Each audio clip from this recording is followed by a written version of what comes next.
कैसी नाम निष्ठा है तुलसीदास जी की। हमारे यहाँ संतों में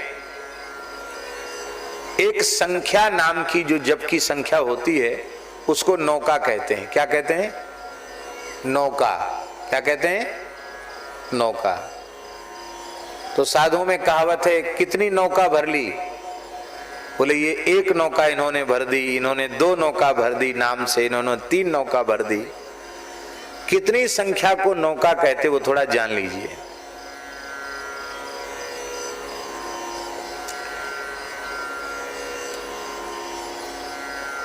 निन्यानवे करोड़ 99 करोड़ 99 लाख 99,999।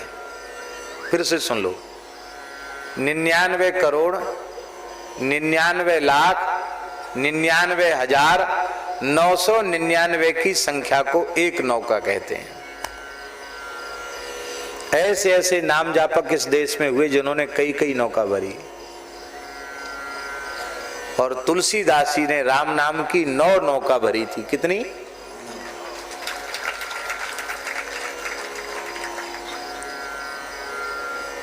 अब कोई गणतज्ञ बैठे हो तो हिसाब जोड़ें। 99 करोड़ 99 लाख 99,999 को 9 गुना कर दो, कितना हुआ? है 9 अरब हो गया। हमारे चतुर्वेदी जी हैं, वो कह रहे 9 अरब तो हमने मान लिया। 9 अरब में 9 कम है, 9 अरब में 9 कम 9 अरब में 9 कम 9 अरब में 9 कम। चलो देखो, हम तो गणित पढ़े नहीं, हम इनकी बात पर भी विश्वास करते हैं, इनकी बात पर भी करते हैं। हिसाब किताब जोड़ना आपका काम। तुलसीदास जी का हिसाब पक्का है। 9 नौका तुलसीदास जी महाराज ने भरी। और 9 नौका नाम जपने के बाद तब रामचरितमानस पर लेखनी चलाई, तब रामचरितमानस लिखा।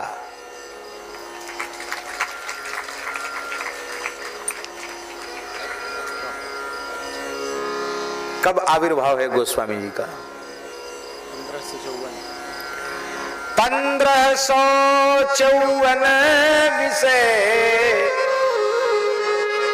1554 विषय कालिंदी के तीर।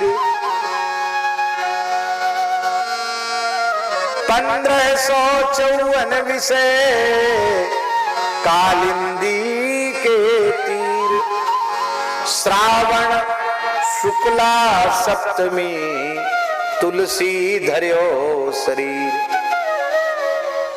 संवत 1554 में श्रावण शुक्ला सप्तमी तिथि को यमुना के तट पर बसे हुए राजापुर नामक गांव में पवित्र सरयू पारीण विप्रकुल में पंडित श्री आत्माराम दुबे के यहाँ माता श्री हुलसी बाई के गर्भ से आपका प्रातः काल की वेला में आविर्भाव हुआ। बोलो श्री तुलसीदास जी महाराज की जय। तो ये तो पक्का है ना 1554। और रामचरितमानस कब लिखी गई? 1631। अब हिसाब जोड़ के बताओ, 1554 से 1631 के बीच का समय कितना है? 77 78 वर्ष है। 77 वर्ष। या ऐसे नामनिष्ठ संत हैं कि जन्म लेते ही न हंसे न रोए, स्पष्ट अपनी जिह्वा से राम नाम का उच्चारण किया। और जन्म से लेकर अंतिम क्षण तक राम नाम ही उनके जिह्वा से प्रकट होता रहा। बचपन में नाम ही राम बोला पड़ गया। सबसे पहले राम नाम का उच्चारण किया। यदि पौराणिक आख्यान को हम देखें तो पौराणिक भक्तों में एकमात्र भक्त ऐसे हैं उद्धव जी महाराज, जिन्होंने जन्म लेते ही कृष्ण नाम का उच्चारण किया। और इस भक्ति काल के कलयुग के भक्तों में यदि देखा जाए तो एकमात्र भक्त गोस्वामी तुलसीदास जी ऐसे हैं जिन्होंने जन्मते ही राम नाम का उच्चारण किया।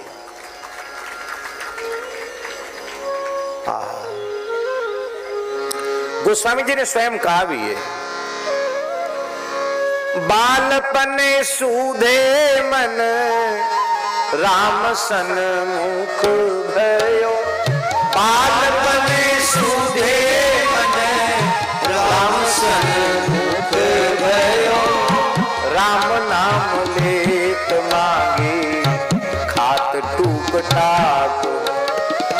राम नाम लेत मांगे खात टूक टाक। हरियो लोक रीति में पुनीत प्रीति राम राय। हरियो लोक रीति में पुनीत प्रीति राम राय। मोह बस बैठो तोरी हर की तरह की हो। मोह बस बैठो तोरी हर की तरह की।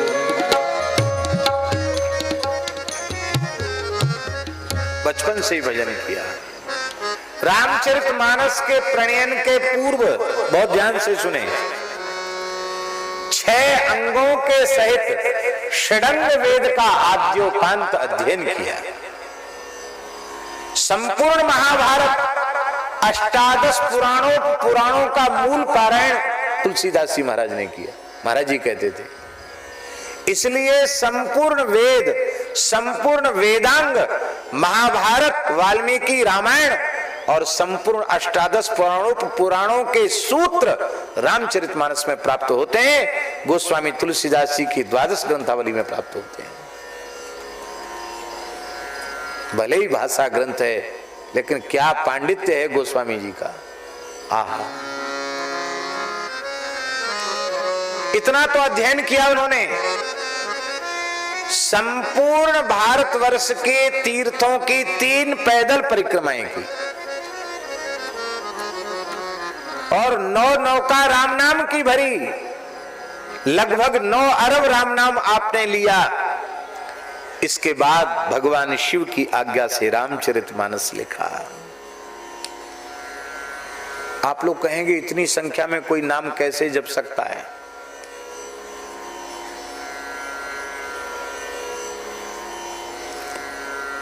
नाम मैं बार बार भूल जाता हूं। वर्तमान समय में गीता प्रेस में सेवा करने वाले श्री विष्णु प्रसाद चांदगोठिया जी हैं, जो एक प्रकार से वो मुखिया हैं। छपाई सब उन्हीं के जिम्मे है पूरी, और उनके कार्यकाल में बहुत विस्तार भी हुआ। बहुत अच्छे हैं, बड़े साधक हैं। उनके पिताजी गीता प्रेस के स्थापकों में से थे। उन्होंने भी गीता प्रेस में सेवा की। तो सेठ श्री जयदयाल गोयनका जी ने उनको कहा था, चांदगोठिया जी के पिताजी को, कि तुम नाम जब करते हो डायरी में लिख लिया करो। बहुत लंबे समय तक तो उन्होंने लिखा ही नहीं। सेठ जी की आज्ञा से लिखना आरंभ किया, और इस बात को श्रद्धेय स्वामी राम सुखदास जी जानते थे कि सेठ जी ने उनको नाम जप की संख्या लिखने की आज्ञा दी थी। जब उनका भगवत धाम प्रयाण हो गया तो उनके घर में श्रद्धेय स्वामी राम सुखदास जी गए और उन्होंने कहा, हम भगत जी की डायरी देखना चाहते हैं, जिसमें रोज की जप संख्या लिखते थे। महाराज जी, थोड़े समय के नाम जप की संख्या थी, मैंने बहुत लंबे समय तक तो लिखा ही नहीं संख्या। और जब सेठ जी ने कहा तब से लिखना आरंभ किया था, तो 450 करोड़ के ऊपर नाम राम नाम जपा, ये उनकी डायरी में लिखा हुआ था। माने 4 अरब से ऊपर। एक गृहस्थ व्यक्ति सेवा करते हुए 4 अरब से ऊपर राम नाम जप सकता है, तो हम आपसे पूछते हैं, जो अवतारी पुरुष हो वे 9 अरब जप लें तो इसमें कौन सा आश्चर्य है? भैया, नाम जापक के तो रोम रोम से नाम प्रकट होता है। ठाकुर विजय कृष्ण गोस्वामी वृंदावन में विराज रहे थे और वृंदावन कुंभ की बैठक थी, और उस समय उन्होंने एक बार कहा, विजय कृष्ण गोस्वामी जी ने अपने परिकर से कहा कि यहाँ की रज में अपना कान लगाओ। जमुना किनारे की बात है, तो रज में कान लगाया तो महामंत्र की ध्वनि सुनाई पड़ रही थी, हरे कृष्ण कृष्ण कृष्ण हरे हरे, हरे राम राम राम हरे हरे। सबको आश्चर्य हुआ यहां से ध्वनि कैसे आ रही है। तमाम लोग आए, रास्ता चलते लोगों ने भी कान लगाया तो नाम सुनाई पड़ा। सबने कहा महाराज यहाँ इतनी मीठी नाम की ध्वनि कैसे आ रही है। बोले एक महान नाम जापक संत जिन्होंने जीवन भर ब्रजवास किया और महामंत्र का जप किया, उनकी हड्डियां शरीर की इतनी गहराई पर हैं, उन्हीं हड्डियों से ये नाम प्रकट हो रहा है। लोगों ने कहा ये कैसा, खोदा तो उतने ही गहराई पे हड्डियां निकली और उन हड्डियों से सबने स्पष्ट भगवान नाम का कीर्तन सुना। और ठाकुर विजय कृष्ण गोस्वामी ने जो अद्वैत प्रभु के वंशज थे, उन्होंने उन अस्थियों को यमुना जी के जल में समाधिस्थ किया।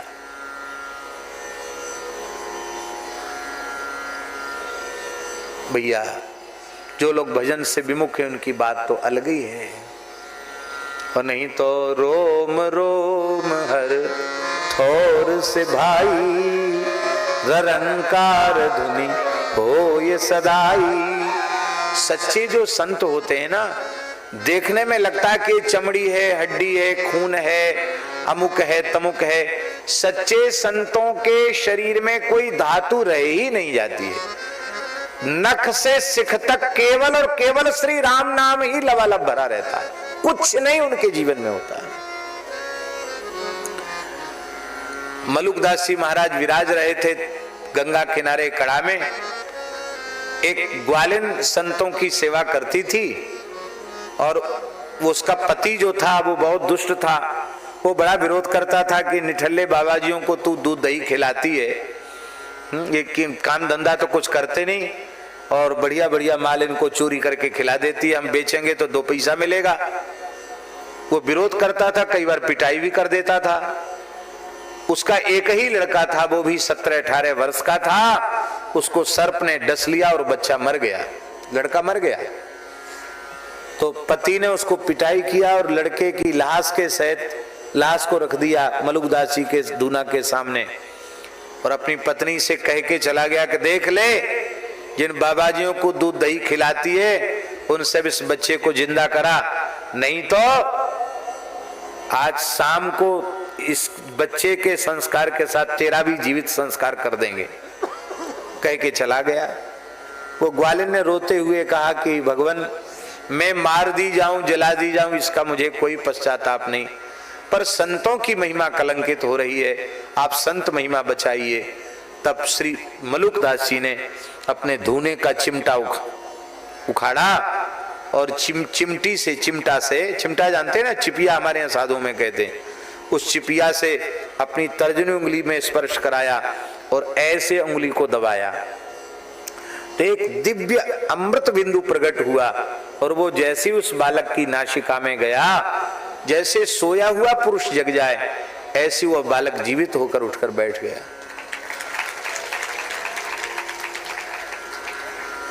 अब वो तो चला गया प्रसन्न होके, पूरा परिवार भक्त बन गया। तो एक अलख रामदास जी थे, मलुकदास जी के चेला थे, बड़े भोले थे। वो गुरुजी से सब पूछ लेते थे।